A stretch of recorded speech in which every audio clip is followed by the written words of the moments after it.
I'm going to close my door. I don't even know if it's just going to start. I'm not even going to be on the screen. We're ready to go here. Everybody, welcome to episode 66 of the Hot Stove Podcast. I'm your host, Zach Nunez, and I'm here with Josh and Mark. We're back, baby.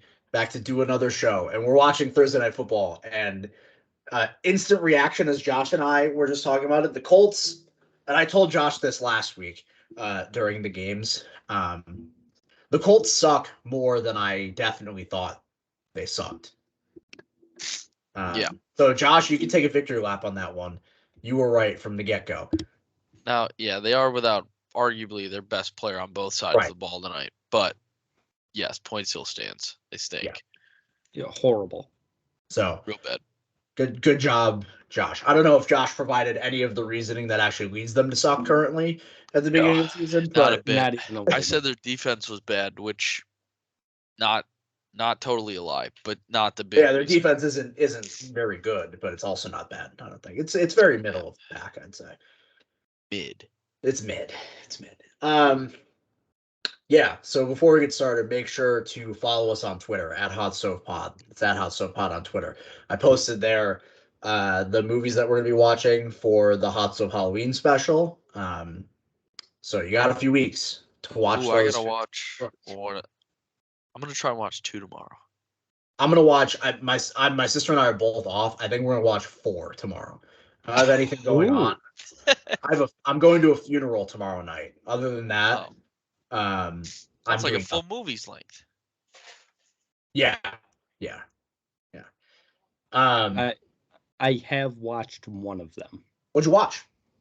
I watched Bloodline. What'd you think? Interesting. That's the movie with Sean William Scott. Yes. It was very strange to see him in that role. I'm excited to watch it. I remember when it came out, and I never got around to watching it. So that's why I put it on the list. I would like to see. I didn't hate it.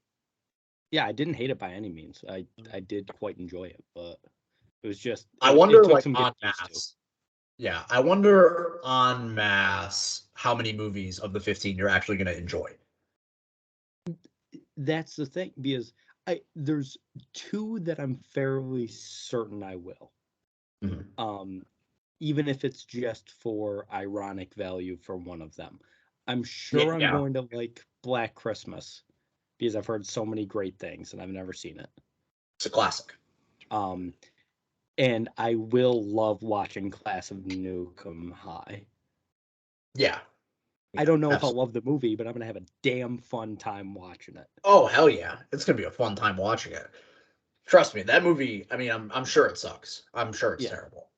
Oh, I'm sure it's awful. It's trauma. I mean, how many good movies did they make? 0, I think. Exactly. I think the answer is 0.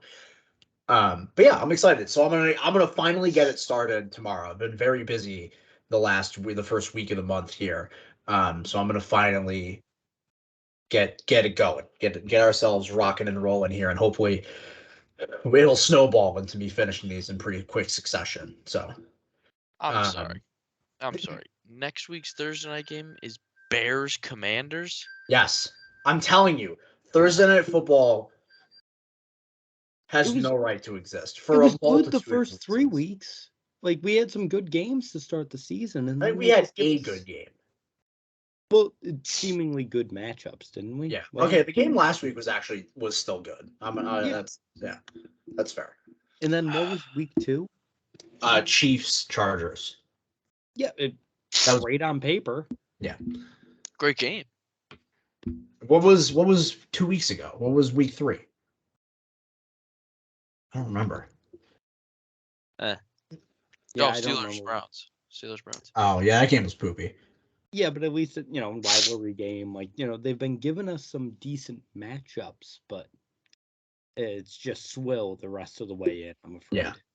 Yeah. Well, Thursday Night Football is a sham and shouldn't exist, to be honest. Agreed. Like I said, for a multitude of reasons, it just gives NFL an excuse to like dump shitty matchups on the rest of the world in a time where they know people are going to watch. Josh and I were talking about this before we started.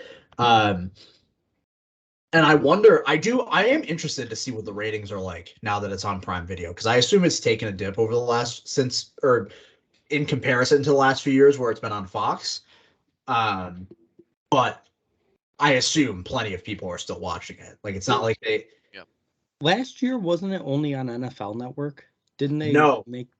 No, it was simulcast on both, I believe. Oh, was it? Yeah.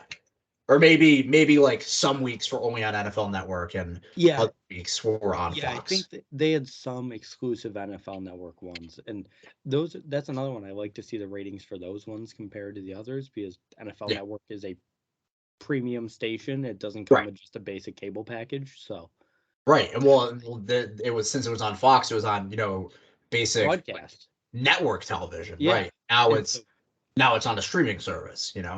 Like I said, a streaming service that like so many people have. Like, I don't believe that the NFL is like losing money or anything putting these games on Prime Video, but I am interested to see what those numbers are, honestly. But the other factor, of course, being that playing football 3 days apart is not good for these players' bodies. Never has been, never will be. And I don't know. I don't know what it'll take for them to reconsider, but like, it's only a matter of time before we have someone like die or something like that. And they're like, wow, maybe we shouldn't be doing Thursday Night Football. Anywho, before we get into the show, we're going to talk about week 4. We're going to talk about week 5. We're going to do FanDuel, yada, yada. I'll give the update on FanDuel as of right now, how last week went. Let's see. So week 4, high-scoring week. We did good last week. Austin won last week, finished with 128.5 points. It's a high total. It is. I finished in second with 121.5 points. Sorry, 7 points behind Austin. Okay. Mark finished in third with 116.4. Still a respectable total. I'll take that total most weeks. And then Josh finished in last with 107 points. That's a good total as well. I appreciate your. That's a pretty good total. So through 4 weeks, Mark is in first place. Mark is in first place with 11 points. Josh is in second place Mark is in first place with 12 points. Josh is in second place with 11 points. I am in third with 9, and Austin is in fourth with 8. So nobody's begun to separate themselves. It's been pretty evenly distributed. And yes, Austin has 8 points, even though he did not submit a lineup 2 of the 4 weeks. Yes, I know. So he finished first in the 2 that he submitted a lineup? No. You get 4 points for finishing in first, so he finished in third in the other week. Oh, that's right. I've already lost track of how many weeks there have been in the NFL season. 4. The answer is 4. Yeah. So I do have some trivia, but we're going to hold that off because we got something else to talk about. Now, that something else to talk about is we might just talk about football from, August to February, basically. Mm-hmm. But there are other sports that go on in the world. And today, when this episode comes out, because it'll be coming out on Friday, today, the MLB postseason is starting. We haven't talked about baseball in a while, and it is shaping up to have some pretty good matchups, especially in this first round. So I'm going to pull up the playoff bracket so everyone can see it. You guys can see it right there on the screen. And we're kind of just going to talk through it and make our predictions for the MLB postseason before it starts today. I'll go first. I'll say that on the American League side, I find a couple of these things really interesting, specifically on the Yankees part, getting that first round bye. I like this playoff setup, by the way. I do too. It's effectively just like the same as what the NFL was until last year. Mm-hmm. So the Yankees getting that first round bye helps them get a little healthier. Aaron Boone said today that he expects Matt Carpenter to be back on the roster come next week, for example. So the added week or so off, I think will help the Yankees health-wise, and help them going into a matchup against two teams that can only be discussed as feisty. I think in that first matchup, the Cleveland-Tampa Bay matchup, they're almost the Spider-Man meme, but with like noticeable differences in that I think the Guardians have more like high-end talent, specifically Jose Ramirez and a pitching staff that, although I don't know as if any singular pitcher on or in the Guardians rotation is as good as Shane McClanahan.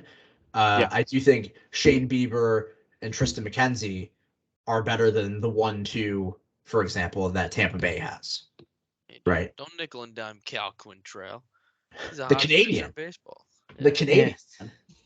The guy strikes out 3 guys per 9 innings. Beats K's. But the only thing that like I think these teams are similarly built in that there's just a bunch of guys who fit really well together in the context of a lineup. Like I think these are really well built lineups, particularly in their position players, with really strong bullpens that can kind of pull in together, what holes they might have in the deeper side of their starting rotation. But luckily, it's a 3-game series, so they don't have to get to their, Cal Quantrill won't be starting in this series, for example. Zach Plesac won't be starting in this series. You can kind of avoid that. And I think who would be the number 3 for Cleveland? Aaron Savali, I assume. Oh, would it be Savali over? I think. Quantrill? I don't know. I mean, they might have already announced it. I can look, but. I didn't see anything about the rotations being announced, but I assume it would be Savali. So who's the first game on Friday then? Who's the first game? What do you mean? Like tomorrow, you're saying, right? I believe it's that one. Yes. I think that's so the at first 12 game. p.m. we've got McClanahan versus Bieber. Tomorrow. Yes. Tomorrow. Today when this episode comes out. Correct. Yes. And then at 2 o'clock. 4 of these games. Yes. What a great game. What a great day. At 2 o'clock, we've got Phillies Cardinals, Zach Wheeler versus Jose Quintana. Jose Quintana starting the first game of a playoff series is disgusting. At 4 o'clock, we've got Mariners Blue Jays, Luis Castillo versus Alek Manoah. La Pedro. Yeah. And then at 8 o'clock, Yu Darvish versus Max Scherzer in Padres Mets. So this is very exciting. Now I will get through my predictions. We can kind of make pit stops and talk about things as we go. But I do think that Cleveland, and maybe it's at some point, like I just don't believe the Rays should be as good as they are every year. Just like looking at the way their team is built, and I'm going to continue to be proven wrong. That's okay. That's fine. But I think Cleveland, because of that, maybe, the leg up of their higher end talent. I think Cleveland's lineup, for example, is deeper than Tampa Bay's. I say that, except, like Yandy Diaz just like hits 315 for some reason. And with you've got 6 home runs, despite the fact he's built like a bodybuilder. Yeah. So I will take Cleveland in this series. And then in the other AL wildcard series, I'm really excited to see the Mariners in the playoffs for the first time in 21 years. But I do think that, and the Mariners are an interesting case too, because I think they're a team that kind of just comes together as the sum, or better than the sum of its own parts. And I do think they're top 3 in their rotation. I think it's enough to get it done in this series. You have Castillo, Robbie Ray, and Logan Gilbert going up against, I assume, Manoah, Gossman, and Barrios. Jose Barrios, who had an ERA around 6 this year, which is inexplicable. It's inexplicable, and everyone knows he's a better pitcher than that. So yeah, but he hasn't done the better pitching thing in almost 18 months. Like, it's been the entire time he's been in Toronto that, like, he's just been bad. So I can't explain it, but them's is the facts. unfortunately. So I do think I'll say that the Mariners beat the Blue Jays here and go on to face the Astros. And I do think that kind of just means that we're hurtling towards Yankees Astros in the ALCS again. Not that these series won't be good, not that they won't be competitive. I just think that the Yankees and the Astros kind of occupy a different class in the league compared to the other teams. And I think let's jump to the end of this, right? And if you guys want to talk about anything else in particular, go for it. Yeah. I think the Astros and the Dodgers are the two best teams in baseball, and they kind of exist in a tier of their own. I think we're just hurtling towards another Dodgers Astros World Series, and that's fine. It'll be good. It'll be good baseball. But I am really afraid in a potential Yankees Astros ALCS matchup of just how, and it's kind of been well, I can't say that because after the trade deadline for the month of August, they were one of the worst teams in baseball. So I was going to say that it's kind of been beaten out of them now that Joey Gallo's gone, but that's simply not true. I think this Yankees lineup still has like the streakiness involved in it. And a 1-2 punch of likely either Verlander or Framber Valdez pitching twice in that series in a potential ALCS, whoever it lines up to be, that is in no bueno for the Yankees in that instance. So I'll be picking the Astros to win the World Series, and I will be picking the Dodgers, but I do think this Padres-Mets NL wildcard series is really interesting for one wrinkle in particular. Did you guys see that Buck Showalter was contemplating not having DeGrom pitch in the wild card and having him be ready to go for game 1 of the NLDS? Mm-hmm. In theory, that's fine. Cool. You have another they need generational talent you can throw out there in game 1. I understand that. But caution, if they don't pitch DeGrom in this NL wildcard series and they lose, this will be up there in the all-time New York Metsing decisions ever. Here's the thing. What it will be is it's history repeating itself with Buck Showalter not throwing Zach Britton against the Blue Jays. Like it's what year was this? I have no idea. 2016 ALCS, I want to say, or it might have been 2015. Zach Britton, warm in the bullpen. He led the league in saves that year. He was the best closer in baseball. Yeah, that was 2015. Yeah, 2015. In Toronto, decides not to put him in. Edwin Encarnacion, walk-off home run. Blue Jays win the series. It's history repeating itself. He takes his best pitcher and says, you know what? I ain't going to use that guy. Yeah, and it's magnified even more that this is a starter. Yeah, and not only a starter, this is the best pitcher in baseball. Mm-hmm. Like, I understand wanting to keep him for potentially starting twice against the Dodgers. Like that, I get that rationale. But he also shouldn't start twice against the Dodgers. But my point is, I think it's foolish to not just figure it out later. Like you do know you have to win this first series, right, to get to the second one. And not that like the Mets pitching is bad outside of him. So it'll probably be Scherzer, Chris Bassett, and Taijuan Walker. I didn't know if it would be him or Carrasco. I think that would depend on who's on more rest. Yeah. And that's like I said, that's fine. That's fine. But you got the best pitcher in baseball. You should probably use them, in my opinion. That's just my opinion. I think, and I talked about this a while ago on the radio. If you're gonna start DeGrom, I say start him game 3. you expect to win with Scherzer on the mound. And let's say they do. You've got Max Scherzer. So if they win game 1, start Bassett game 2, and then if it's winner take all, that's when you go to DeGrom. Yeah, that makes sense. That's how I would play. And to be fair to them, nothing is set in stone. He hasn't made any decision. This was just like a thought. I'll say to that point, Mark, I do get the thought process, but in a winner go home, you basically play a bullpen game where your starter gives you 4 innings. I mean, I just don't know if that's the best strategy you can do here. I mean, it's a little risky. Are we really saying in a winner go home game that Jacob DeGrom, they're going to manage his pitch count to the point where he's got a shoulder or something. No, I'm just kidding. Honestly, I don't think they'll need the 3rd game. I think they sweep the Padres.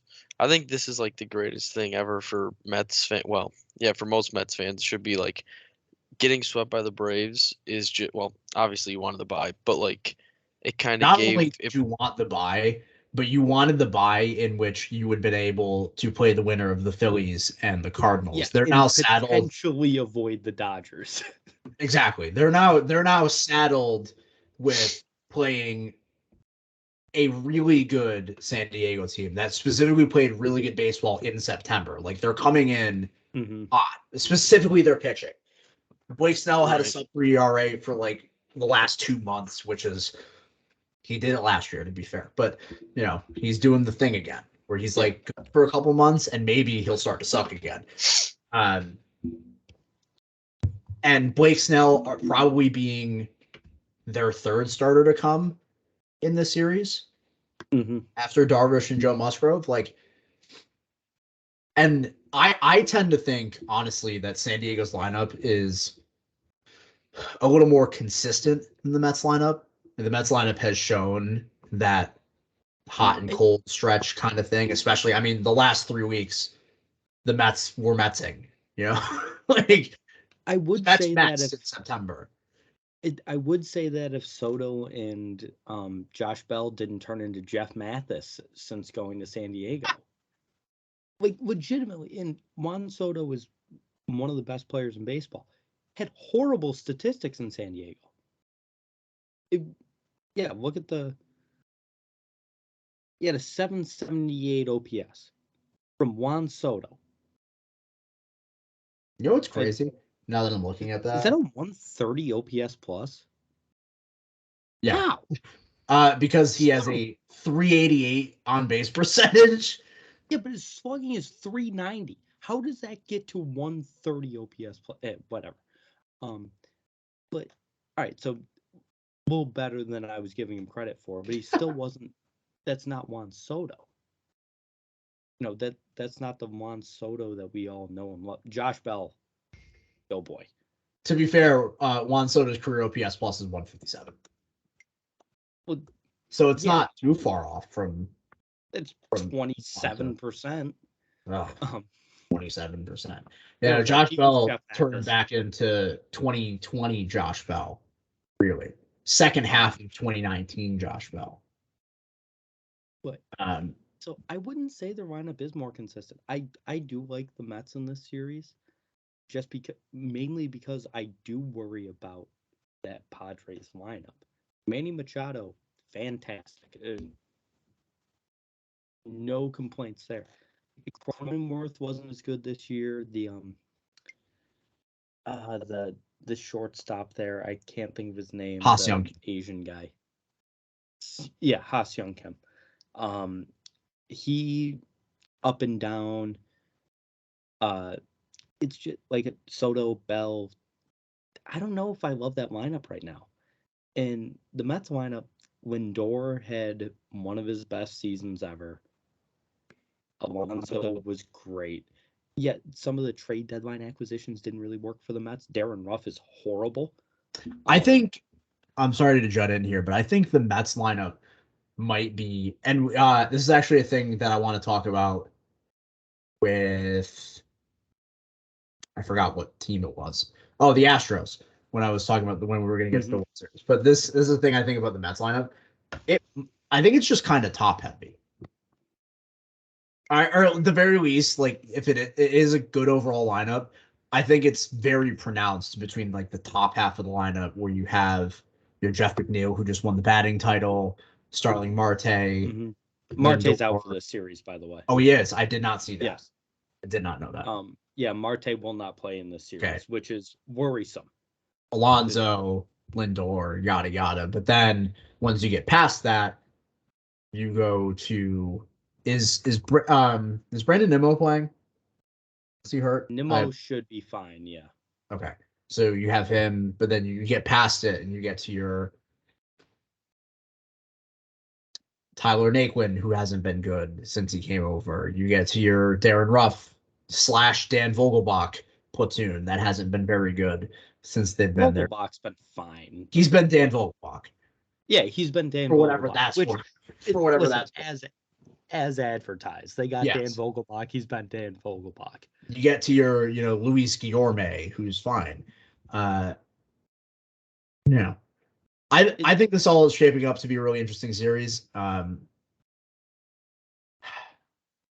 probably pick the Mets because I do think they end up throwing DeGrom.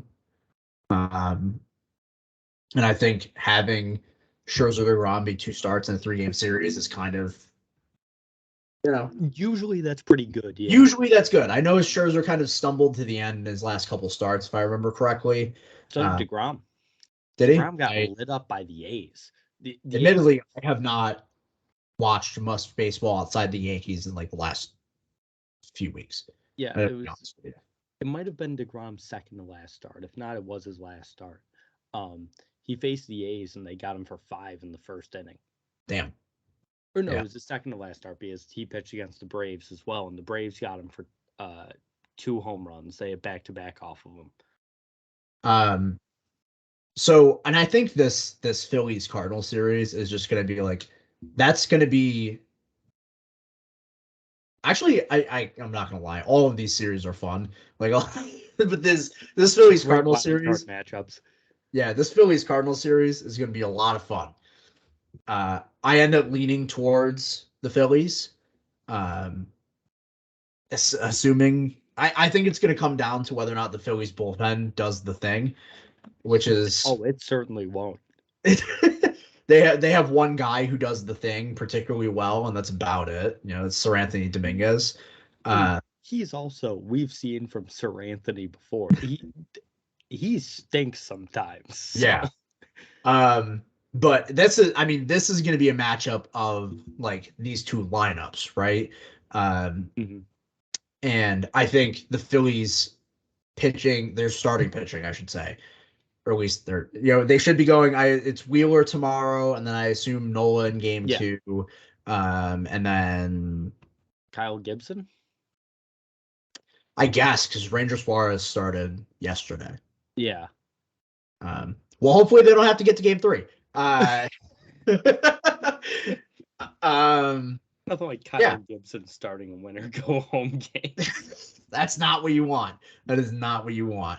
That might be a situation you were talking about with the Mets, where you start him in game 2, and then if you get to game 3, you put Aaron Nola in. If not, then he starts game 1 against the Braves. Just I can't pick against the Cardinals. I can't do it. That's fair. I think I'm leaning the Cardinals. I know I just said you're leaning the Phillies. But I think now that I'm like thinking about it more, I might be leaning the Cardinals. It's the thing we talk about every year in every playoff race. Team of Destiny. Who's the team of destiny? It's the team where Adam Wainwright, Yadier Molina, and Albert Pujols are all going out at the same time. That's the team of destiny. Yeah, and one of them, Wainwright was fine this year, but Pujols straight up had a good year. Wainwright had a really good year up until the last month. Really? Yeah, Wainwright had a rough September, but through August, Adam Wainwright was really good this year. He was doing the thing that he had done the last couple of years, in which he just kind of like, not necessarily changed the way he pitched. He did a little bit, but he just kind of figure out something. You know, it's like so many curveballs. He so throws much so like many curveballs. it's so much like old guy guile. Yeah. You know, you know, like that's like veteran savvy is the only way I know how to describe it. You know, Yeah, his ERA ended up at 3.71. I want to say going into September it was like 3.2. right? Yeah. I can check his game log real quick. But why don't you guys give your predictions for these series while I look at that? You want to go, Josh, or should I? Oh yeah. I'll go really quick. So in the first one that we were talking about, I'll go in the same order. I think the Guardians are actually like, I think they could win the AL. I really do. I think they're built for baseball. We talked about it. I think their rotation's hot right now. I think they have a really good. Sorry, I think they have a really good. Jesus Christ, a really good top three in their batting order. I like that. Yeah, sorry, I'm stroking out here, folks. I really like what they're doing there. In terms of the Seattle series, I think Seattle's young, but I think they can definitely win that series. I like Seattle there. Um, I don't know. The Yankees home runs don't come easy come October. I think the Guardians can win that series. I think the Astros beat whoever gets out of there, as we talked about. So, yeah, and then in the NL, it's I'm gonna go with the Cardinals. I'm with you, Mark. I don't know how he can root against the team of destiny. Mm-hmm. Cardinals, and then I'm going with the Mets. I think the Mets are just way undervalued right now in everyone's mind. Um, I like the That's Mets, and so then I sharp. also like, dude, it's so sharp, dude. And then go back up, and I mean, it's the Braves on paper, right? It's the Braves on paper. We all know it's the Braves on paper. But the team of destiny. The team of destiny. But the team of destiny. So we're gonna go Braves. Still though, destiny dies with Pujols and his 57-year-old birth certificate. Mm-hmm. Yeah, and then dude, I don't know, the Mets. The Mets are really good, man. They got great pitching. I know the Dodgers do too. Something hot going there. So I think the Mets can actually take that. And then yeah, I'm looking at probably I'll go Guardians and Mets. Oh, Oh, Yeah, spice. with the Mets I winning. like I said, I will be going Astros Dodgers in this, and I think a potential NLCS matchup between the Braves and the Dodgers is just going to be great theater for however long it lasts. I would love. Can you imagine if the Braves played the Mets in the Oh NLCS? God, there would be blood. It that would be amazing. There would be blood. And I do think, jump ahead a little bit, I will be picking the Dodgers of Los Angeles to win their second World Series title in 3 years. There's really not a bad thing you can say about the Dodgers, like Mm-hmm. their team wise. They're kind of infallible in that way. You know, maybe the back end of their bullpen, outside of Craig Kimbrell sucking, like he's now want to do, Mm-hmm. isn't that well experienced in the playoffs. They have Blake Trinan and Evan Phillips holding down the back end there. Now that I think I correct me if I'm wrong, the last couple of the weeks of the season, I believe they fully moved Kimbrell out of the closer role. So maybe that. Um, but other than that, like this Dodgers team is kind of like bulletproof. Yeah. Otherwise, I do have Adam Wainwright's numbers in September, by the way. Going into September, he had a 3.09 ERA, and allowed 4 more runs in 5 of his last 6 starts. So, Yeah, I mean, he's also a guy too, though. Like, I'll just jump in. Phillies Cardinals. I'm going to take Cardinals. Adam Wainwright, he's going to start game 2 or something. And since it's Quintana in game 1, or maybe they save him until game 3, maybe they do that as well. And he's just going to throw 7 shutout innings because he's Adam Wainwright in the postseason. And that's just sort of how these things work.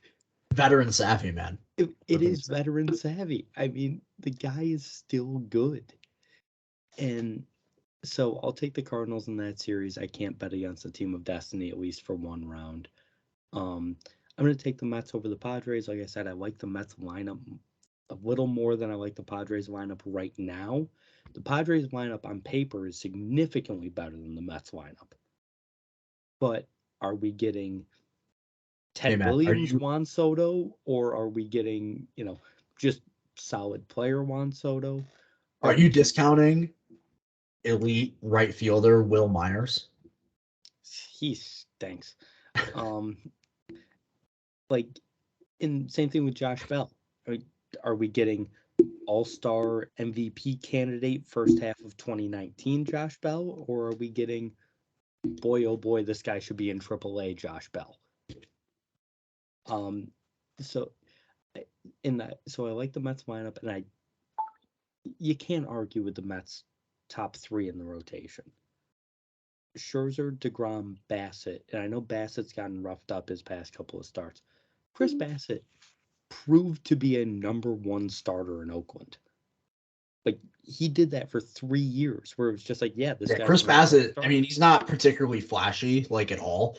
But he's Mark's favorite kind of pitcher. He's a guy that'll go out there and get you outs. Here's a guy. 6 1/3 innings, 2 earned runs, 5 strikeouts. Just that's the Mark special right there. That's Chris Bassett. Those are the type of guys I love, because I'm just like, yeah, exactly. Here's a guy that just gets you outs, and that's Bassett. And so that's top 3 in the rotation. One of those guys is going to pitch twice in a potential 5 or 7 game series. Like, are you kidding me? Are you serious? You're screwed. Kidding me? You serious? I'll take the Mets over the Padres. Similarly to I can't bet against St. Louis. I'm done betting against Tampa Bay. I can't do it. Tyler Glasnow is back now. Whatever. Oh God, I forgot he's back. Is he starting? Or are they just working him in? No, he's starting, baby. Tyler, that 1-2 is now McClanahan Glasnow. Great. I can't wait to get absolutely flamed by Mike Schrader, because I didn't know that. So he's gonna. I was trying to tell you, and you kept talking. Okay. But Glasnow is back, so that's their 1-2 now. McClanahan Glasnow. That's sexual. That is sexual. So I'll take them over Cleveland, and I like Cleveland, but I don't like their lineup as much as you guys do. Jose Ramirez is great, and they've got some good pieces, but I'm not in love with their lineup. I'm not in love with Tampa's either, but it's hard for me to argue against what Tampa has done year in and year out. There's going to be some guy that comes out of the bullpen in game 2 of the wild card series that none of us have heard of before, and he throws 3 shutout innings with 8 strikeouts. Yeah, no, it's gonna be dumb. It's gonna be like I don't know. I was gonna name a random Rays reliever, but I honestly couldn't. You can't. No one knows who's coming out of the bullpen for the Rays on a given night, not even Kevin Cash. So I'm just going to stick with Tampa, and they're going to keep doing what they're doing. My favorite series of the wild card round is Blue Jays Mariners. Hell yeah. Hell yeah. I love this so much. You've got the young, fun Blue Jays and the young, fun Mariners. The Blue Jays, everyone on the team had a father who played 18 years in the big leagues and was a borderline Hall of Famer. The Mariners, Julio Rodriguez became the first player in Major League Baseball history to have 25 home runs and 25 stolen bases in his debut season. Logan Gilbert, Luis Castillo, Robbie Ray, George Kirby, who is also filthy, by the way. George Kirby, fun fact for you, legitimately has an argument. Jesus Christ, has an argument to be made as having the best control in the majors. He's amazing. I will see if I can find some numbers to back that up. I honestly can't pull that off the top of my noggin, but like, give me a second. He's if Cal Quantrill was good. No. Josh is mad. You're shitting on the Canadian, man. Like, I won't stand for it. I kind of like Quantrill, but Kirby he doesn't strike a ton of guys out, but he's got a ridiculous sinker. He's got a big curveball too. He's just so much fun to watch. So watch out for him. I mean, will the Mariners even need to start someone twice in a 5-game series? Probably. I'm looking at it right now, and George Kirby, I think the issue with his profile here is that he doesn't get very many whiffs. And he seems to be he doesn't. His whiff rate is in the 15th percentile. And the contact that is made against him is fairly hard. It's in the 44th percentile, so just below league average in hard hit percentage, 28th percentile in average exit velo allowed. But where he does excel, and even with the 15th percentile with swinging strike rate, he does have a K rate of 24.5, which is 2.5 percentage points higher than league average.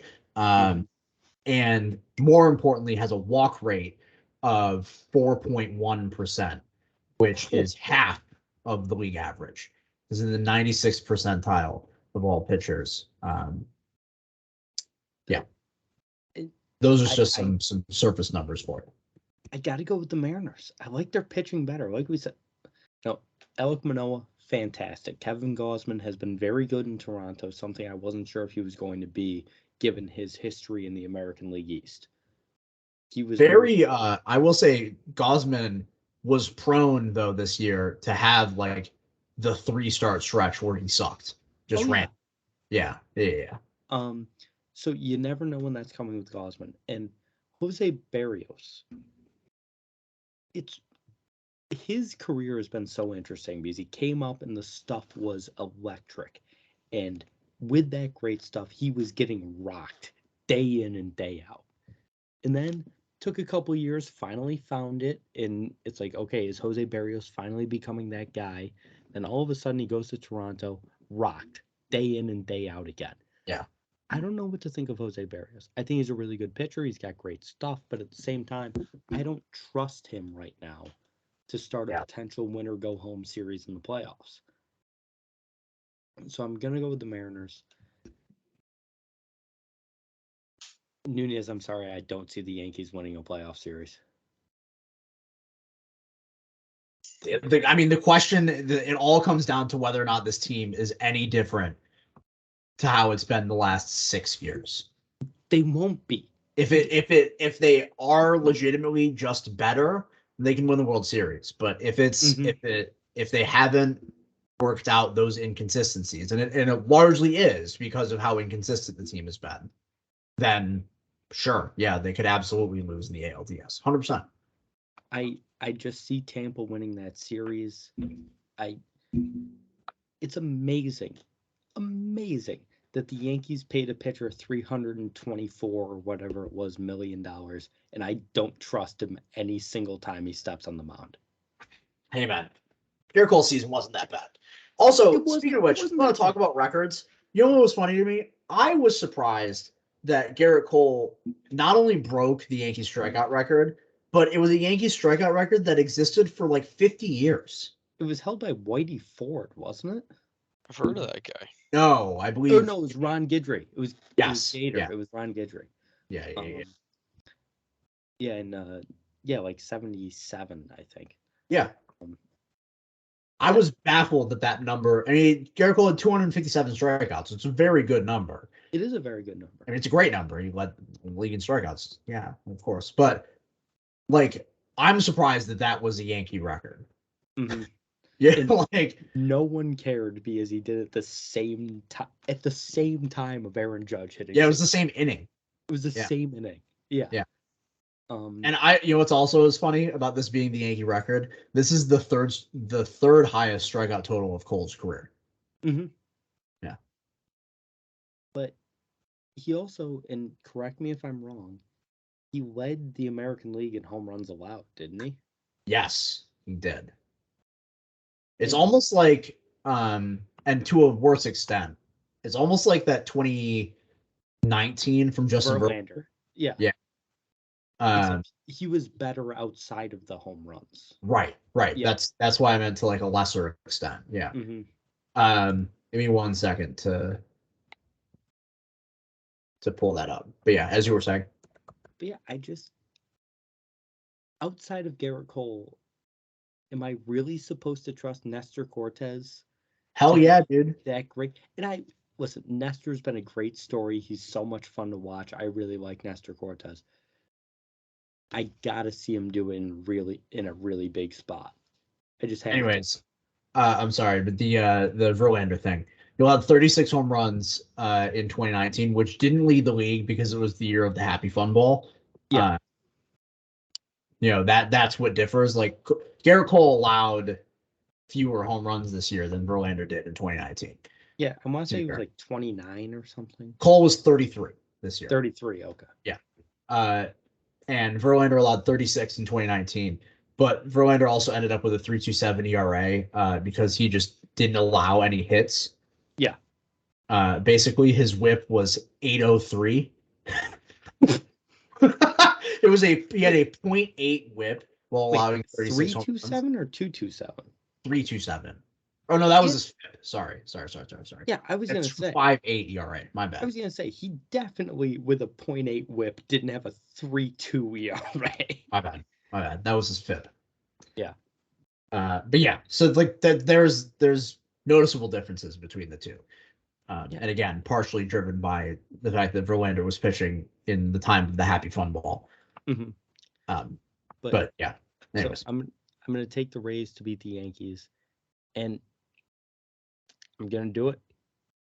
I'm taking the Mariners to beat the Astros. Oh my God. We're gonna have a Rays Mariners ALCS, and Rob Manfred is gonna shoot himself. Could be just stinky enough. Stinky or a very fun series. Batshit is the way that, like, for that to manifest, insanity will have to ensue. Insanity will have to ensue for sure. But what team recently out of those two have we seen insanity ensue and a guy by the name of Randy Arozarena turned into Barry Bonds for like 3 weeks? That was insane. That was 2020, right? Yeah, it was 2020. That was absolutely insane. That's one of the craziest things I've ever seen in baseball. If there's insanity to ensue in the playoffs, what better two teams than the Rays and the Mariners? Shout out to the Big Dumper also. Shout out Big Dumper, Cale Raleigh.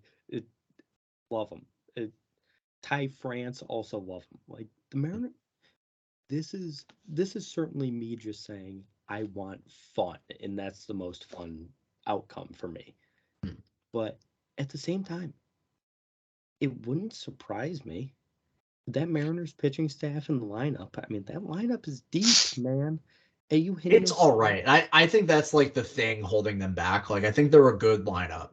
And like I said, greater than the sum of their parts in a lot of ways, but they lack. The potential of that lineup is great. I was saying the other way. Like I think they lack the high end. Oh, see, I disagree. Talent outside of Julio Rodriguez to compete with an Astros or a Yankees lineup, or I mean even the Blue Jays. Even though I am picking the Mariners to win that series, like the Blue Jays, the Blue Jays might have the best lineup in baseball outside of the Dodgers, so I'm not gonna argue with you there. But just in terms, Eugenio Suarez had a really good year for Seattle this year. He had 30-something home runs again. So there's your power. Jesse Winker is a year removed. Is out for the season. He stinks. Suarez is done? No, Jesse Winker. Oh, okay. Oh yeah, I didn't see that. Yeah, okay, he hurt his neck, I believe. Ty France was an all-star this year. Cale Raleigh has been really good for them. Obviously, Julio Rodriguez. Is Kyle Lewis alive? Is that a person that still exists? If he is, he didn't play well, if you were wondering. If he What I is, was going to I say is haven't heard his he name. didn't play. He He didn't played- play well, but it's Hold on to your butts. 18 games this year. and I think they were all at the end of the year. I feel like I remember seeing his name in the lineup recently. I have no idea. And in those 18 games, he hit 143. That's not bad. Yes. He was OPS bad when plus. We like looking at that, right? OPS plus of 54. Jeff Mathis. But he was bad when he came back. But this is a guy that's 2 years removed from an American League Rookie of the Year award. Like, there was plenty of talent in that lineup, I think. Mitch Haniger still exists, as far as I'm aware. Yeah. Mitch Haniger. Now here's Right, a but guy. like this is the thing. Like you put it up against the Astros, like what 3 Mariners players can compete with the Astros combination of Kyle Tucker, Jordan Alvarez, Jose Altuve? Yeah, you're not going to get that top 3. But the Yeah. Astros also have Chas McCormick playing a lot of Yeah. outfield. Well, this is the thing is like I think the Astros, even though they did put together one of the best offenses in baseball this year, it doesn't make any sense to me because they are otherworldly top heavy. Not only are they Outside of those top 3 heavy, and but Dusty Bregman. Baker still insists on batting Kyle Tucker 6th for some reason. Yeah. But outside of those 3 and Bregman, who I think Bregman had down. Oh, Bregman was the one I forgot. Shit. Sorry. Yeah. But I think Bregman was like sort of hit or miss this year.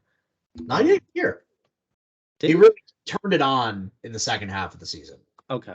It's really what it was. just He got off to a slow start. A lot of people got. I didn't hear much about him this year. Probably because Jordan Alvarez was just hitting a million home runs. I think after the All-Star break, I can look up his splits real quick, see if I can. But if I remember correctly, after All-Star break, he went. And Trey Mancini helps for sure. That guy. Yeah, Christian over the Vasquez also helps, but over the last month. Oh, never mind. After it was basically just July. Bregman really slowed down. The last month he had 217, the 330 on base percentage. Very nice. Never mind. yeah, I don't love that Astros lineup. The pitching staff is unbelievable. Like Fromberg, Verlander, McCullers is back now. Oh, you said Fromberg. Okay. I said Fromberg. I bet. Christian Javier, that's what I was thinking. Yeah, like great pitching staff. The bullpen's good. It's still Ryan Presley. Who's there? Correct? Is Oh, there okay. closer? Yeah. That was my next question. Yeah, Ryan Presley, really good pitching staff, but the lineup is so top heavy, and the rest of them at times are automatic outs. I mean, Chas McCormick is basically an automatic out most of the time. That guy stinks. I hope this guy has the fucking AL MVP of the playoffs or whatever and just shoves it right down your goddamn throat. He's going to hit dare you. 18 home runs in the playoffs. What's his name? I'm going to go follow him on Chas Twitter right McCormick. now. I'm going to go send him a tweet and be like, you're my fucking hero, Chaz. If you were wondering, the Astros finished with the 8th highest scoring offense in baseball this year. I don't understand it. Dude, his Twitter the handle. The Mariners finished 18th. His Twitter handle is Chazzy Fizz. He's my new fucking I hate hero. him even more. 6 game. He's on a 6-game hitting streak. That was a week ago. That was a week ago. That's it. Dude, Hey, man, I'm telling the you. corpse of Yuli Gurriel is still playing for that team, right? Yeah. That guy was a corpse when he came over. He came over when he was like 33. Yeah, well, now he's like 38 and he sucks. So yeah. Yeah. Well. Anyway, what do you do? give me Mariners Braves in the World Series. Who's winning? Did you make a pick? Braves. The Braves back to back. Josh, did you give a pick? Yeah, Mets over Guardians. Okay. I picked the Braves in March, and I'm going to stick with it. I picked the Doyers in March, and I'm gonna stick the Doyers. All right, so that was an hour of baseball talk. Nice and easy, simple. So we are actually just gonna jump ahead here to Week 5 in the NFL. Yeah. Unless you guys have any burning things coming out of Week 4 that you really want to get off your chest. I don't particularly. No. It was just like a couple of things validation wise here or there, like the Rams in particular. I'm nothing if not a vain piece of shit, right? So I love being proven right at all turns. And the problems that I mentioned before the season started with the Rams roster have fully come around to roost, and they should be spamming the panic button at this point. That's pretty much my only takeaway. My only big takeaway from Week 4, even though it was my first NFL Sunday this season where I was off, so I was able to just sit and watch football all day. It was very. That's a great. I know what I'm working this Sunday. 1 to 8. 1 to 9. Yeah. Ugh. So I'll actually miss the first half plus Everything. of what should be a great Sunday night football game between the Bengals and the Ravens. So, it's fun times, right? It's always good. But I'll anyway, be right back. Mark's going to be right back. Josh, Mark's grabbing a beer. We're gonna get into Week 5, right? We're gonna get into Week 5 from a betting lens, as we do on this show. The thing we don't do anymore, So what I want to know, Josh, do you have any picks that you really like in Week 5? I'll just down the slip. Yeah, I'll just give you the pick. Yeah, let's just do pick and our Fanduel. Let's get it. And so we can highlight a game basically with our pick. If I was picking, or for mine, if you were a betting man, right. I kind of spoofed it earlier in the week in the group chat. The Buccaneers are going to win this week, and it's going to be by a lot. Not a lot of blowouts so far this year in the NFL, and this has a total, honestly, 3 touchdown win to me, 2 minimum. I think they're playing the Falcons, right? Yeah, they're playing the Falcons. Tom Brady low-key owns the Falcons as a buck. And he's down bad. And I'm not buying the off-the-field stuff. I don't actually think... I'm sorry to interject again. No, you can go. Luckily, the one thing that has really hurt the Bucs this season has been their pass protection. Luckily, the Atlanta Falcons do not get pressure on the quarterback. Right. So I mean, that's a positive, and as well on the defensive side for the Bucs, the Falcons are over Kings, and they score a lot of points in their games, but I just don't see them scoring a lot on this Buccaneers defense. I actually see this is the week that Kyle Pitts very well might not even play. First off, he hasn't practiced all week. And then I could see this being like the 2-3 turnover game for Mariota that really starts the when is Ritter going to come in game. I think that this is a monster loss, and the Bucs minus whatever is a the spread is 10 right now, by the way. Yeah, sure. 10, 13.5. I think for context on the numbers here, Atlanta is 29th in the NFL in pass rush win rate this year, 33%. I like that. Tampa Bay is also 29th in pass block win rate as an offensive line. But like I said, the Falcons can't fucking rush the passer anyways, so Oh yeah. I don't hate it. I mean, 10 is usually enough to scare me, but who's to say I don't throw it in with a couple other things and tease it? Ooh. Who's to say I don't make a little teaser? Who's to say you don't get a little cheeky with it? Do you like any other games in particular, or is that the one you're honing in on? That's the one I'm honing in on for sure. Okay. I would just like to say I took the Falcons +8, so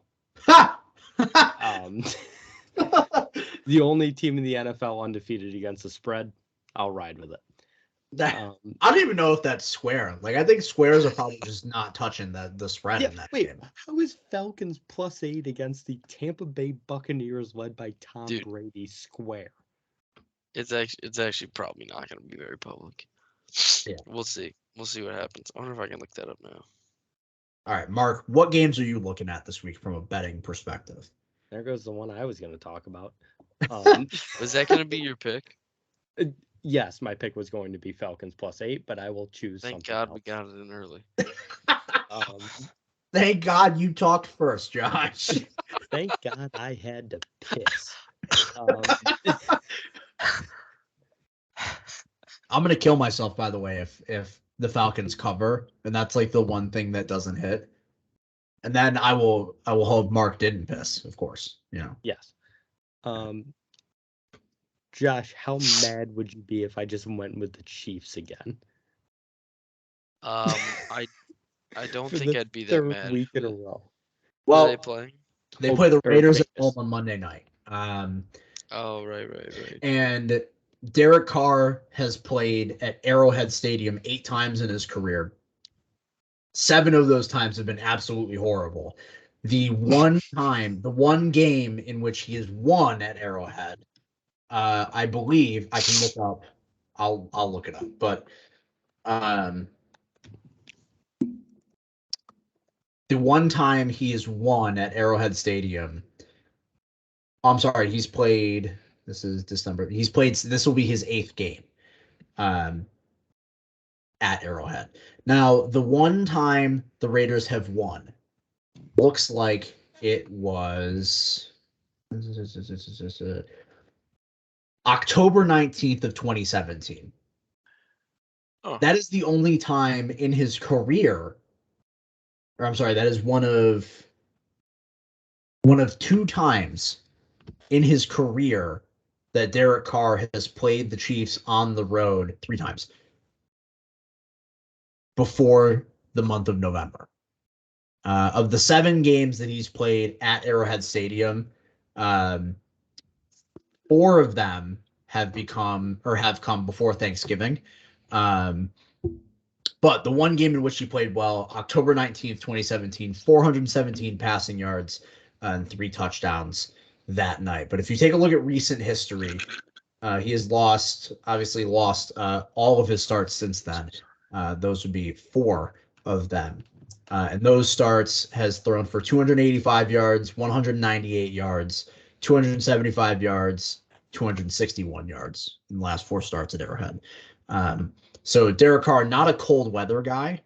So it might be time to look out for the weather report. But I will say that, Mark, if you do go with the Chiefs, I will ride, because I was not expecting Kansas City's offense to go like full Voltron against a top 5 defense in football last week in the Bucs. And then here they are playing one of the worst defenses in football the following week at home on primetime. Mahomes thrives in primetime, as we know. I don't hate it at all. I am taking the Chiefs minus 7.5, but for all of those reasons you just mentioned, my parlay pick will be the Chargers minus 2.5 against the Browns. Who? Cleveland. Okay. Why did I make you switch? No, you didn't make me switch. I just forgot that the Chargers were playing Cleveland this week. And when I saw that the line was 2.5, listen, Jacoby Brissett has looked better than expected. Jacoby Brissett is playing the best football of his career this year, for whatever that is to you. He certainly is. And usually stuff like that, if Ryan Fitzpatrick has taught us anything, lasts about 4 weeks. The Chargers, if Keenan Allen is healthy, this spread will change. But I still like the Chargers in this one. Austin Eckler found the end zone 3 times last week, I want to say. They finally remembered. They were like, wait a minute, Austin Eckler, that guy scores touchdowns. He had 20 of them last year. Why haven't we been doing that this year? And so the Chargers finally remembered that. So that's one that I'm really targeting. Like 2.5 against the Browns. I know the Chargers have been disappointing, but that team is still so goddamn talented. I know Bosa's out for the year. Not quite season ending. We don't know. Like we're not. It's unsure. But he is on IR. He had groin surgery. He's gonna be out a while. Yeah. So I know Bosa's gonna be out a while. God, who's gonna rush the passer now? Oh, Khalil Mack. Yeah, that guy's good. That guy's really good. I don't know if the Chargers are gonna lose really gonna lose a step. Obviously, Bosa hurts, but I just like to say a big X factor here also is that assuming J.C. Jackson plays. Luckily enough for them, the number one wide receiver for the Browns is notorious for disappearing against good corners. So, Oh yeah. Wait. Is anyone watching this game right now?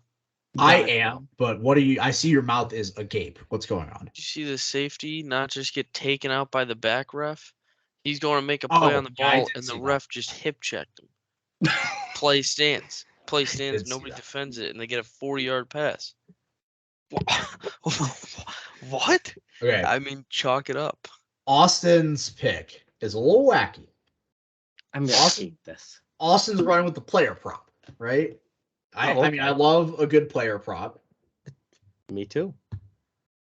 Yeah, I mean, Mark is the king of the player. I am the player prop guy. I didn't look at the TD scorer odds this week, but I will look at that and then throw a few at you. I did also have DeMarcus Lawrence to get a sack last week against the Commanders, and it did not work. It did not. He got 9 pressures last week, not 1 sack. That's so unlucky. Yeah, one of his most dominant games ever. Austin's pick for the parlay is Carson Wentz over 10.5 rushing yards. Now, I will tell you. I will tell you. That number has hit in 3 of the Commanders' first 4 games. In week 1, he had only 12 yards, but he did have 6 carries. And then in weeks 2 and 3, he had 23 and 22 yards, respectively. Even in a game against Philadelphia in which they only scored 8 points. So I don't hate it. I mean, the Tennessee defense isn't good, right? So like, I don't hate it. I don't love it either, but like, yeah, but that's his parlay pick. Yeah, I mean, think the about best he could find. Gets out of the not pocket even on once, he gets out FanDuel. on one rush. I have to switch to DraftKings. I have to put money into DraftKings to make this happen. And you're putting money into DraftKings to bet on Carson Wentz over 10.5 rushing yards. Now, fortunately, my pick for the parlay was going to be the over in Titans Commanders. That 43. I like points in that game because both of these defenses suck and both of these offenses, I mean, they can move the ball a little bit. We're due for one of those Ryan Tannehill games where he's like stupidly efficient or something. And like, I know they don't have AJ Brown. I understand that. But they've done this with only one receiver the whole time. And it's not like I expect Washington's defense to be able to like get pressure on the quarterback or adequately cover Robert Woods or anything like that. So like we could be in for the Tannehill game where he throws 23 passes, but gets like 275, 2 touchdowns or something like that. And on the flip side, Titans defense poopy. The Commanders, in theory, could move the ball. I like the over in that game, but Austin got to that game first, so I cannot pick it, unfortunately. I will say a thing to watch out for is that this game is going to be the real test for the Lions being the over machine, because the over has obviously hit in each of their first 3 games. The number 1 scoring offense in football and the worst defense in football. So push comes to shove against a New England team that did put up 24 points against the Packers last week, but still kind of sucks offensively. Bailey Zappi there's like no this is the thing, like, yes, they did put up points last week, but there is like 0 dynamism or like explosiveness or anything like that in the New England offense. So like this game is going to be the test. The total is 46 right now.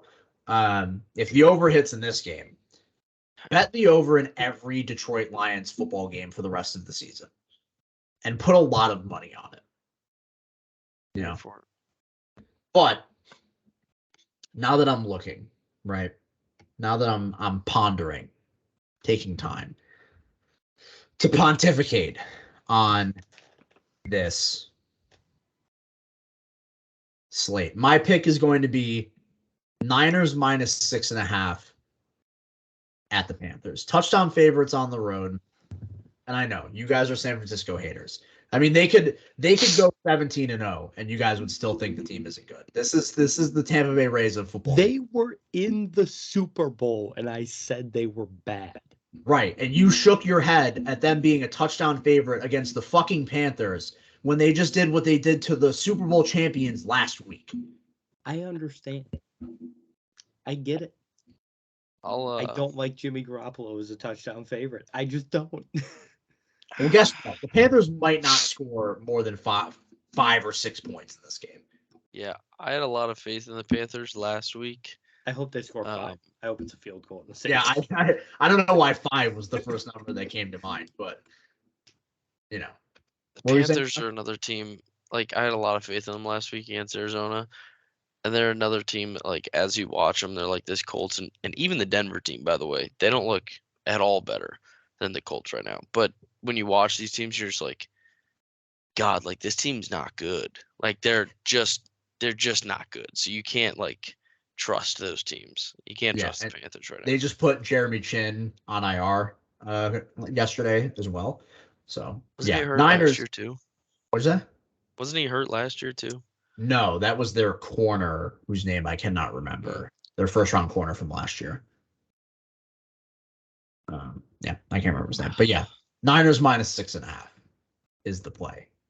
The Niners might win by 30. Like that's within the realm. That's within the realm of possibility. Is like as honestly is like a true blowout. And when that's the case, you know, I'll lean with the team that's 6.5 point favorites. I don't see it's a crazy world in which the Niners win by a touchdown. Mm-hmm. That's not crazy at all to me. That's fairly likely, actually. God, this Colts team is poopy. Sorry, you're about to watch Matt Ryan throw that interception, and it's gonna be no. Don't tell me that. Sorry. We're gonna move on here and get into our FanDuel lineups of the week. I'll read Austin's first. He did send it to us. He is feeling under the weather tonight, so he's not on the show. But I will read his lineup for him. He has Joe Burrow, Joe Burr, and Jamar Chase, bringing it back with Mark Andrews in the tight end spot in a game that I think will probably be pretty high scoring. I like that game. It's going to be a great. I hope it's going to be a good game to watch. Like, that game is exciting on paper. And then he's got Ramondre Stevenson. And I do like, in terms of fantasy and even in DFS, I do like both of the Patriots running backs this week. The Lions are there with the Seahawks in terms of the two teams that are an absolute sieve to the running back position this year. Don't worry, Josh. First down on the following Broncos drive is even dumber, arguably. It's a failed screen that ends up in Russ just like tossing it to the ground. But anyways, he also has Kareem Hunt, Devontae Adams. He's got those players. He's got on the other side of Devontae Adams, he's got Juju Smith-Schuster. In again what I think should be a high scoring affair. Curtis Samuel as the arguable top receiving option in Washington against a poopy Tennessee defense, assuming he plays, of course. And then the Denver defense tonight is what he's got. He's got the Denver defense. So if one of you guys want to go ahead and give me your lineup, go for it. Yeah, I've got I'll start. My defense is also playing tonight. I've got the Colts defense. So they've got 12 points for me so far. Cool. I'll take it. My stack is Trevor Lawrence and Christian Kirk. Lawrence obviously had a not good passing game last week against the Eagles, but it was rainy, it was cold, it was a really horrible game for quarterbacks to play in Philadelphia. I like him to bounce back against a stinky poo-poo Texans team, or Texans team, and Christian Kirk is his top target, so that's a stack I'll take any day. I thought that was decent value. My two running backs are James Conner. I had to replace Cordero Patterson, so I threw James Conner in there instead. And Ramondre Stevenson, I've got him as well. That Lions run defense is atrocious. Just absolutely atrocious. My other two wide receivers next to Kirk, I've got Deebo Samuel, who was surprising value. I want to say it was like 7,300. Which for a guy like that, really surprising value for me. And Drake London, just because Marcus Mariota clearly won't throw it to Kyle Pitts, so Drake London becomes the answer. He's gonna get targets, and hopefully with those targets come receptions, and I think he could find the end zone. My tight end is Dallas Goedert. I will not take Dallas Goedert out of my lineup as a tight end. I refuse to do so because every week it's between 8 and 14 points, and I'll just take that for a tight end. Like, whatever. And my flex is Stephon Diggs because he is that dude. And the Bills are playing the Steelers. And the Steelers are horrible.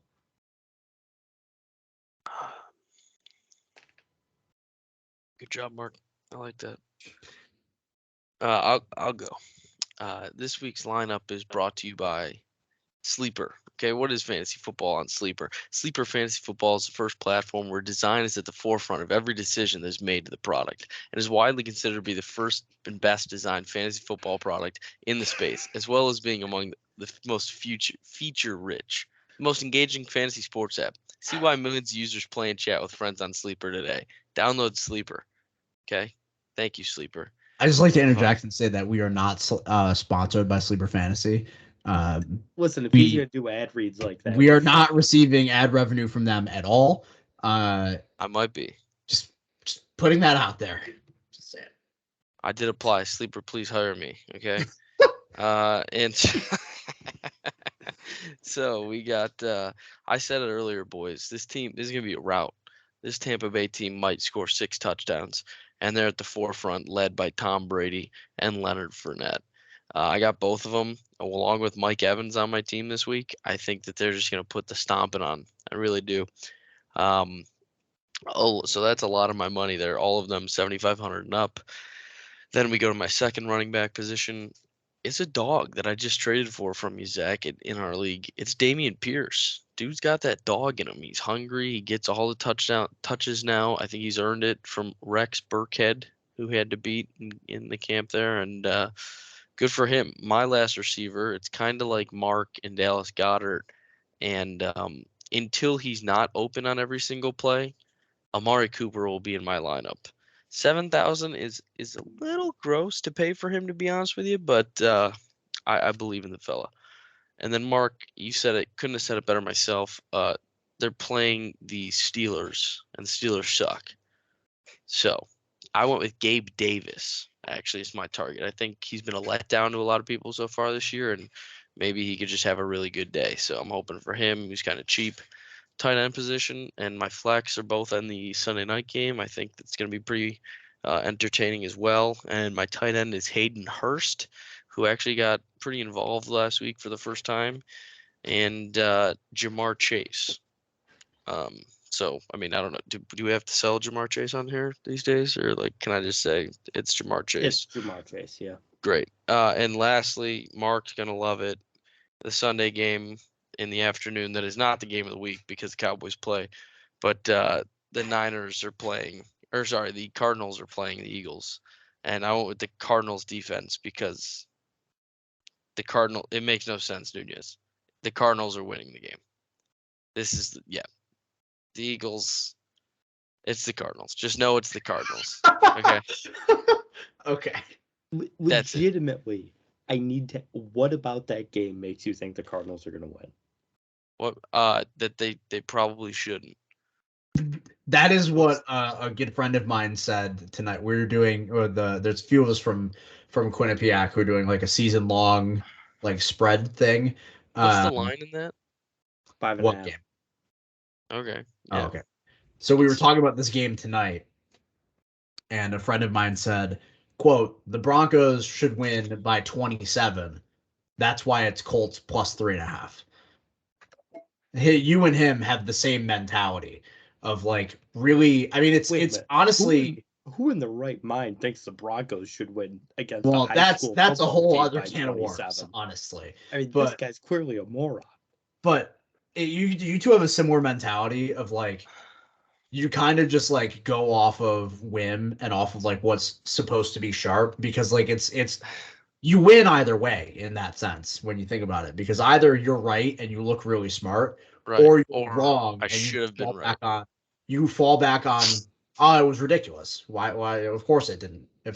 I happen. don't even know if it's like that much of a whim at this point to me. I think this is just, I just in my mind have convinced myself this is a theory. And like Mark like even that week when Mark had the Chiefs the first time against the Colts and I was like, dude, no chance. And you're like, how? I mean, why? And I was like, it's just gonna happen. My dad had them in the survivor pool. He told me that morning. I go, I'd be worried. And he's like, what are you talking about? What game? I'm sorry, I wasn't paying The attention. The Chiefs Chiefs Colts. Colts game. Oh, okay. Yeah. I was like 5.5. It hasn't moved, whatever. And so I don't know. It's fun though. It's good stuff. Yeah, well, I probably would have also picked the fucking Chiefs that game and that, Yeah. we had it in the parlay. 5.5. Yeah. And just looking at it and be like, something's up. And that was it. That was something's up. But here's my problem with like that thought process when you really think about it, is like I find it hard to believe that Vegas has access to like that much more information than the public in the sense that like we can truthfully say they know something we don't without implying some sort of corruption. Yeah, there is. Well, that's what I think there totally is. And no, I mean I'm 1,000% serious. Nunez, It's I all sent you a filthy. TikTok. I mean it's 1,000% rigged. There's like a thing of the reason why it's not just that it looks weird. It kind of is that, but also like when so much money and bet places are coming in on the Chiefs and the line doesn't move at all. Like why if there were like normally like logic it'd be like, oh, more people think this is gonna happen, so we have to expand the line to make it Right. right. But like Right. it just doesn't move and they're still just taking more. It's like, what do they know? It's fish like that makes it Right, even and more fishy. The answer is I don't know, but like Well, they know they got a ref on the inside to call some bullshit with 5 minutes left. When Matt Ryan gets talked to bad by fucking what was it, Frank Clark, who got the phantom? He said a bad word to Matt Ryan. He called him a cracker, and they they flown the flag. I mean, what are we talking about here? All right. Well, I'm gonna go with my lineup here. All right. I got a lot. I think I only have. I've only got 2 players in the main slate window. The rest of my lineup is outside the main slate, which is exciting, honestly. So game stack. First game stack. Sunday night football. Bengals Ravens. I bet a lot of the public money is going to be on the over in this game. It's going to be a very square pick if you're with me. And guess what? I'm going to fucking stick the square peg in the round hole because I also think there's going to be a lot of points in that game. I think a lot So I of went guys Joe will pay a lot of Burrow, money for that. Jamar Chase, and Tyler Boyd. Tyler Boyd, I think, could benefit from the Ravens trying to play a little bit deeper to limit the big play, especially as a secondary that has not been very good this season. So Tyler Boyd, they might look to go a little bit underneath. Who the hell knows, right? Run it back with Devin Duvernay. We're still not 100% sure about the status of Rashad Bateman, and Devin Duvernay hasn't really been all that involved. But if he's been targeted in the red zone a good bit of his percentage of targets, I should say. And if Bateman is out, then Duvernay looks good as the Ravens' number 1 receiver. Secondary game stack. We're going Monday Night Football. Chiefs, Raiders. So Travis Kelce is my pick for the Chiefs side of this. And I shouldn't really have to justify that. I'm sorry, I'm also looking something up right now. I shouldn't really have to justify that, but here's an important distinction on the other side. My pick for the other side, and I was trying to find stats to back this up. The exact numbers is Josh Jacobs. Josh Jacobs' passing game involvement in particular has gone up over the last couple weeks without Hunter Renfrow. The same thing happened last year when Darren Waller was out. He has gotten at least 5 targets in each of the last 2 games, 31 receiving yards in both games. And important note, the Kansas City Chiefs are allowing the most receiving yards to running backs by a lot. I don't remember the exact number. I think it's around 50 yards a game to running backs. The second highest team in receiving yards allowed to running backs this year is the Jets. And the Jets have allowed 37 yards per game to receivers. To running backs. It's not close between number 1 and number 2. Kansas City is by far the team that's allowed the most receiving yards to running backs this year. So in a game in which I do think the Raiders will be able to score. Like, I don't think this game will be like a huge blowout or anything. In the sense that like they're going to go full garbage time mode in like the third quarter. And Josh Jacobs is involved enough in the passing game in which I think he's a really good play.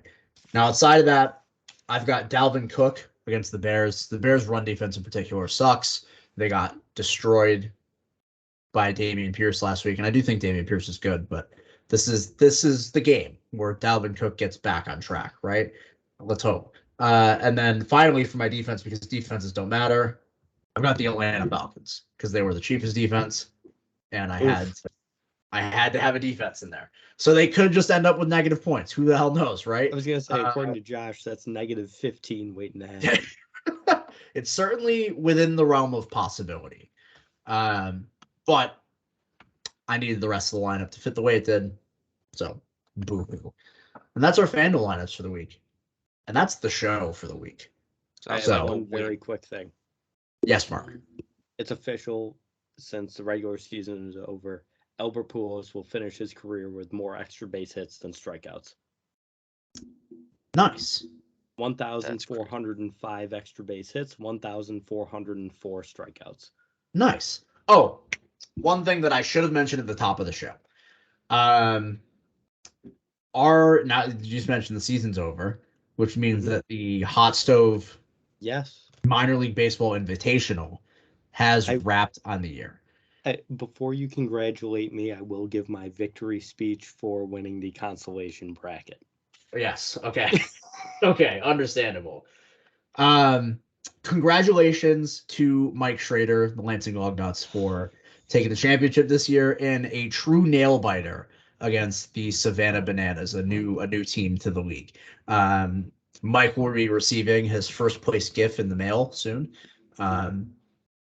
And I'm excited to do it again next year. I would also like to say that Tim Gilliard wanted me to mention on the podcast that he is excited that he made the playoffs and Mark didn't, because as a person who not only has never played fantasy baseball before, but didn't start watching baseball until a year ago, he said his only goal was to finish higher than someone on the podcast. And luckily, he finished higher than 3 of you. So good for him. That kid shows spunk. I had a real bad year. After losing in the championship game last year, I did not bounce back. Yeah. So Tim wanted me to say that. So good for him. We will be back and definitely doing that league again next year. Hopefully with the same 12 teams. It's looking good. I'm excited. But yeah, congrats to Mike. Yes, thanks. But otherwise, before we head out, make sure to follow us on Twitter at Hot Stove Pod. It's at Hot Stove Pod on Twitter. Here on the YouTube side, that I didn't say this at the top of the show, but the YouTube side, subscribe to the channel, like the video, comment on the video, hit the notification bell as well. Josh is watching something. Is the interception that just happened? Are you that far behind? I'm so far. It's in a commercial break for me. Anyways, do all those things. And we will see you next week. Thank you for watching, and goodbye. Peace.